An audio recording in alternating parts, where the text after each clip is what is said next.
Je sais pas si tu te souviens, mais je mettais mon lait dans mon placard à chaussures. Là, vraiment, grosse crise, impossible de respirer. Est-ce que je vais être vivante le lendemain? Ok, à tout moment, là, Si t'es encore en vie demain matin, c'est un miracle. C'est une folie.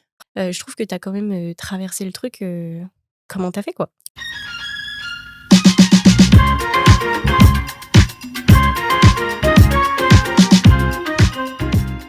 Hello!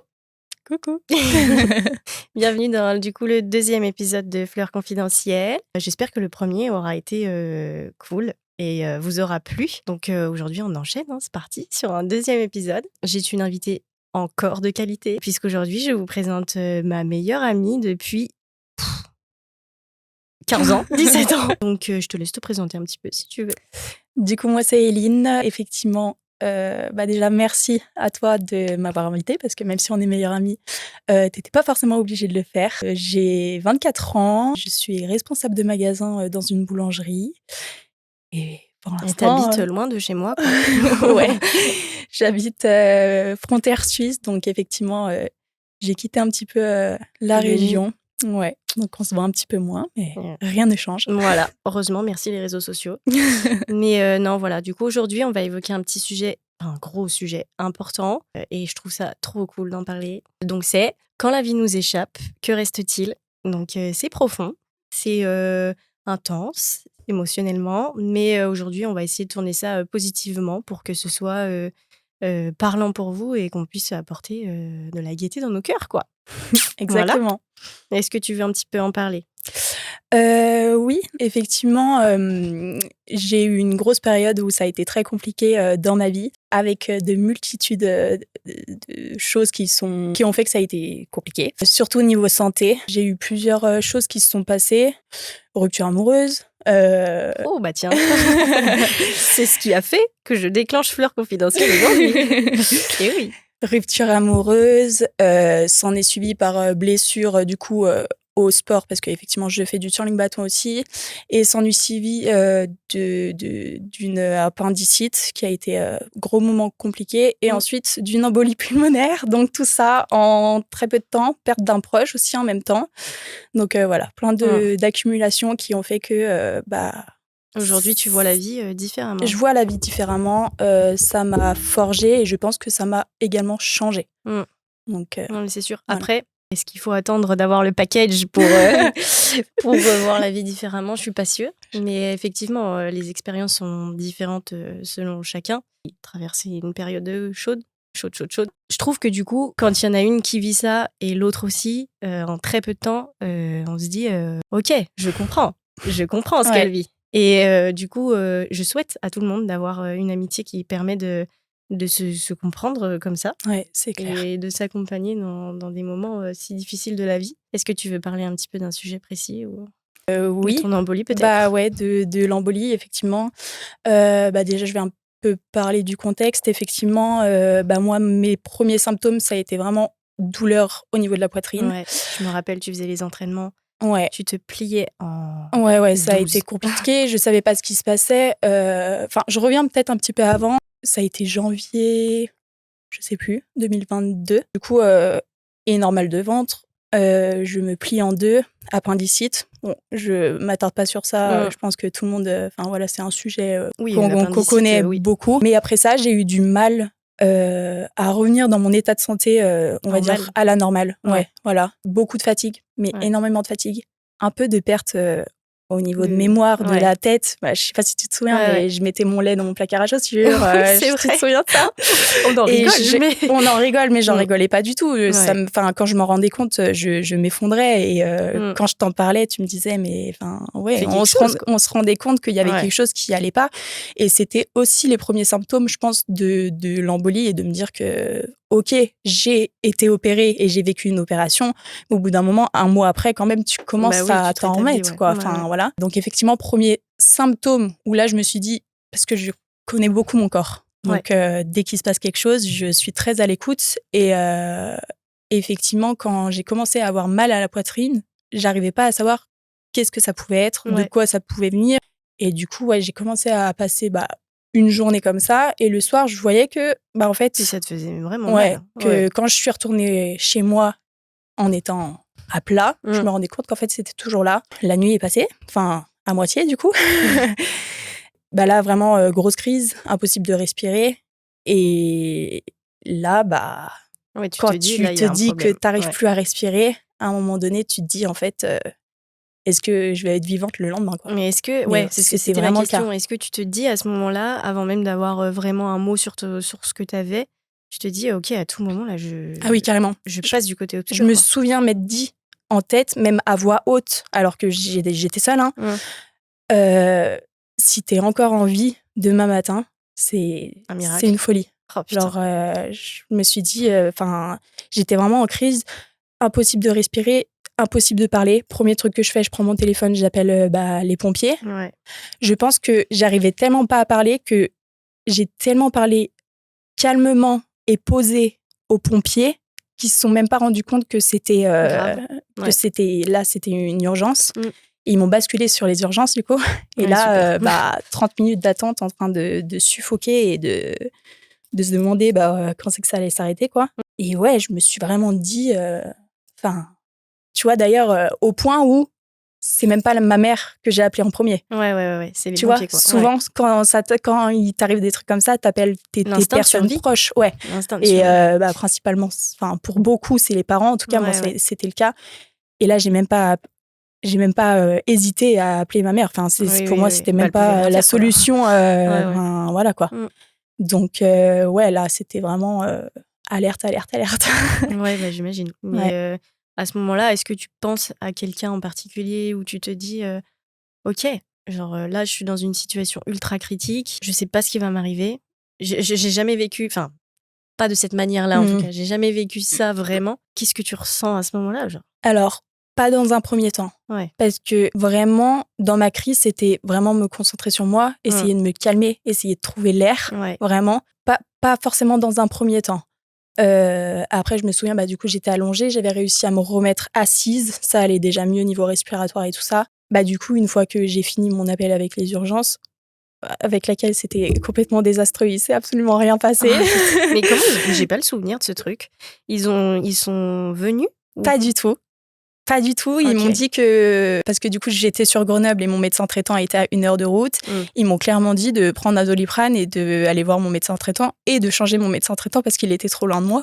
Wow. Voilà, c'est tout ce que j'ai réussi à avoir sur le soir même. Le moment, ouais. Donc, heureusement que ça s'est calmé dans la nuit et que j'ai réussi à finir ma nuit tranquille. Mais le lendemain matin, je suis directement rentrée chez mes parents et on est directement allé à l'hôpital. Ouais, voilà. Donc, mais du coup, dans un premier temps, non, pas forcément, parce que j'étais vraiment sur qu'est-ce qui se passe au sein de moi, comment je peux m'en sortir déjà, et mon cerveau n'était pas du tout là, voilà. Et après, oui, par contre, dans un second temps, effectivement, on pense aux proches. Mais vraiment. Parce qu'il faut savoir quand même que Éline est une personne qui ne dit absolument jamais quand elle va pas bien. C'est vrai que tu es pas du tout du genre à te plaindre ni à te morfondre. Enfin, genre, j'ai toujours trouvé que tu avais un caractère de battante et que tu arrivais à prendre le positif dans le négatif, tout l'inverse de moi. Et je trouve que du coup, tu as vécu cette situation avec énormément de positivité. Et finalement, je me souviens être venue à l'hôpital pour te voir et je trouvais que tu étais... alors, malgré le fait que tu aies frôlé la mort... on le dit, il faut mettre les mots dessus. Je trouve que tu as quand même traversé le truc. Comment t'as fait, quoi ?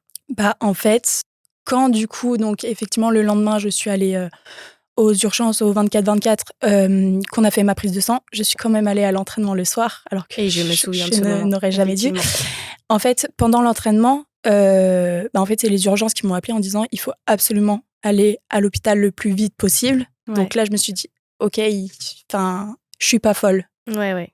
Parce que du coup, après l'appendicite, quand je voyais que ça allait pas, je me suis dit, mais il y a forcément quelque chose. C'est pas, ok, j'ai eu une opération, mais à un moment donné, tout le monde se remet d'une opération. C'est pas normal que je sois fatiguée, c'est pas normal que je perde la tête. C'est la crise que j'ai eue cette nuit, c'est également pas normal. Voilà. Carrément. Et en fait, quand je suis arrivée du coup aux urgences à Chambéry et qu'on m'a pris tout de suite en charge, déjà, je me suis dit que j'étais pas folle. Et là, je me suis dit que effectivement, c'était grave parce que normalement, quand on arrive aux urgences, on attend énormément de temps. Ouais. Alors que là, je suis passée directement dans les premières zones d'accueil. Et en fait, direct, on m'a installée sur le brancard. Et derrière, j'ai été alitée pendant 4 jours. Donc, c'était pas pour rien, quoi. Ouais, bah oui, carrément. Et en fait, ouais, c'est plus dans le sens où tu ressens pas des choses pour rien. Et je rebondis sur ce que tu dis parce que je trouve que souvent, quand tu vas pas bien, alors que ce soit physique ou mental, je tiens à exprimer les deux côtés de la santé parce que c'est important. Ouais. Ouais, je trouve que tu peux être autant mal physiquement que mentalement et c'est aussi grave parfois l'un que l'autre. Et à aucun moment, il faut sous-estimer la santé mentale, je pense. Et je trouve que c'est super difficile de mettre un curseur, de savoir, ok, là, bon, tu te fais des films, passe à autre chose, mets-toi un coup de pied au cul. Désolée pour le terme, mais c'est vrai. Ou alors, non, vraiment, là, il se passe un truc. T'es vraiment malade, il se passe vraiment un truc physiquement ou mentalement. Je trouve que c'est super difficile aujourd'hui de mettre un point là-dessus et de se dire oui, il se passe quelque chose ou non, il ne se passe rien. Totalement. En plus, je pense que la différence, c'est que vous voyez, quand on arrive à l'hôpital, on te demande ton échelle de 0 à 10, ta douleur. Mais ça, c'est tellement subjectif. Mais du coup, on parle de douleur physique. Ouais. Mais tu peux pas évaluer une douleur mentale. Enfin, c'est pas possible. T'as pas d'échelle, ou du moins, c'est tellement différent. Enfin, il y a des personnes beaucoup plus sensibles que d'autres. Il y a des personnes qui réagissent beaucoup plus que d'autres. Et en vrai, un 10 peut être un 5 chez quelqu'un d'autre. Enfin, un 10 chez moi peut être un 5 chez quelqu'un d'autre. C'est ça. Et puis la santé mentale, tu peux très bien être à 3 une journée et le lendemain à 7, tu vois. Ah ouais, donc ça veut rien dire. Ouais, c'est clair. Mais je trouve que du coup, quand tu vis quelque chose comme ça, où tu te dis, ok, là, je suis à 2 doigts de passer de l'autre côté, où tu te dis, ma santé physique ou ma santé mentale me dit, je sais pas si je vais rester. Je trouve que après ça, tu te dis, ok, il y a des choses futiles, il y a des choses où tu t'embrouilles parce que ton chéri, il a oublié de mettre la cuillère dans le lave-vaisselle et il l'a mis dans l'évier. Je dis ça là, je fais la fière devant mon micro, mais chez moi, je m'embrouille pour ça. C'est pas un problème. C'est ça. Je veux dire, c'est pas un problème. Il y a des choses qui méritent beaucoup plus d'attention et d'autres pas. Et je pense que après ça aussi, tu fais le tri dans tes amis, dans tes proches, tu vois qui vient là pour toi, qui n'est pas là pour toi, que ce soit physique ou mental. Encore une fois, je pense que qui est là pour toi, c'est ça. À ce moment-là. Et je pense que tu as dû le. Oui, exactement. Que ce soit famille ou amis, parce que effectivement, ça marche pour les deux. Bah ouais. Je trouve que tu fais pas forcément le tri, mais en tout cas, tu sais sur qui compter, et tu sais si vraiment il y a quelque chose, qui tu peux appeler. Ouais, carrément. Et effectivement, on croit toujours que effectivement, on a les amis, on a la famille, mais vraiment dans des situations comme ça, tu vois vraiment qui t'épaule. Ouais. Et qui fait l'effort, quoi. Ouais, totalement. Et moi aujourd'hui, je suis intransigeante. Est-ce que tu étais là ? Non. Et ben alors, merci, au revoir. Enfin, tu vois, je trouve que autant dans la famille que les amis, je suis capable aujourd'hui de mettre un trait sur les amitiés et d'être intransigeante avec ça. Ouais, je comprends. Il y a beaucoup de changements derrière, parce qu'effectivement, mentalement, tu vois pas la vie de la même façon, quoi. Enfin, tu te dis, en fait, du jour au lendemain, tout peut s'arrêter. Mais c'est clairement le cas. Ouais. Et effectivement, là, tu te remets un petit peu en question. Tu vois un petit peu ce qui est important et ce qui peut être futile ou pas, quoi. Et est-ce que, suite à ça, dans ta vie, il y a quelque chose qui a fondamentalement changé ? Ouais, totalement. Déjà, prendre le temps avec ma famille. Ouais. Je dis pas que je les vois plus, mais c'est apprécier les moments. Ouais. Apprécier beaucoup plus ces moments-là. Et puis, moi, pour le coup, ça a été les voyages. J'ai toujours voulu voyager. J'ai jamais vraiment pu, du coup, avec le sport que l'on fait. On n'avait pas le temps parce qu'il y avait trop d'entraînement et ça ne nous concernait pas que nous, parce que c'est pas que un sport individuel, mais aussi un sport collectif. Donc, on peut pas partir en voyage pendant 2 semaines et laisser l'équipe sans entraînement. Ou du moins, c'est quelque chose à prévoir et à voir si c'est possible ou pas. Voilà. Et puis, forcément, les compétitions qui arrivent. Donc, quand tu as 1 mois entre chaque compétition, tu peux pas te permettre de partir pendant 1 semaine et 2 semaines sans t'entraîner. Enfin, en tout cas, pas au niveau où on était. Je dis pas que le curling me manque pas. En tant qu'athlète, ça me manque énormément. Mais c'est aussi un choix que j'ai fait pour pouvoir profiter de la vie autrement que ce que j'ai fait, ce que j'avais fait du coup jusqu'à là. Après, je pense que ce qui est différent aussi dans notre sport, c'est que vu que c'est pas reconnu, on n'a pas, enfin maintenant ça commence à se développer, mais on n'a pas de sport-études. C'est pas notre métier. Ouais. Contrairement, voilà, je pense aux rugbyman, aux footballeurs, où effectivement, quand ils ont des vacances, c'est leurs vacances à eux. Ouais. Mais nous, quand c'est nos vacances, même scolaires, en fait, c'est là où on a le plus d'entraînement, quoi. Ouais. Donc, du coup, c'est aussi la difficulté avec nos sports, le fait que ce soit pas reconnu et que ce soit pas notre métier, qu'il faut lier travail ou études et sport. Et du coup, en fait, il n'y a pas de repos finalement. On n'a jamais. En fait, du coup, quand on est sur des week-ends, c'est là où on a nos entraînements pour pouvoir se retrouver et travailler tout ensemble. Ouais. Et enfin, voilà quoi. Je pense que c'est la différence aussi avec... Et est-ce que tu penses que le fait qu'on ait fait justement ce sport-là, où la douleur devait être... dès que tu avais mal en soi, il faut éviter de trop le montrer. Enfin, pareil, je reprends cette idée de curseur où tu te disais, c'est bon, tu t'es cassé un ongle, tu diras rien. Mais est-ce que tu penses que le fait qu'on ait fait ce sport et que ce soit si dur, en vrai, fait que tu aies pu prendre un peu à la légère ton embolie ? Oui, je pense. Ouais. Totalement. Je pense, et puis comme tu l'as dit, effectivement, je ne suis pas quelqu'un qui me plaint, autant sur le physique que sur, en général. Ouais. Et je pense que c'est aussi dû à notre sport. Et je pense qu'effectivement, je sentais qu'il y avait un problème, mais par exemple... Mais sous-exploité, quoi. Oui, voilà. J'aurais jamais pu sortir que ma douleur a été à 10 sur 10, par exemple, tu vois. Alors que je pense que, à mon avis, c'était peut-être le cas. Ouais. Tu vois ce que je veux dire ? Et alors, dans ce cas-là, aujourd'hui, faut dire aux gens, écoutez-vous. Je trouve qu'aujourd'hui, on est parfois tendu vers trop s'écouter. Certaines personnes, du moins, c'est tellement devenu universel de dire écoutez-vous, écoutez votre corps et tout. Je suis d'accord avec ça. Mais il faut arriver à vraiment apprendre son corps et vraiment se connaître à 100%. De se dire, OK, là, il y a un souci. Et pas attendre justement de vivre un truc comme ça pour se dire, oula, je vais profiter de ma famille, je vais faire le tri dans mes amis, je vais aller voir mes amis. Non. Dès aujourd'hui, faites le tri dans vos amis.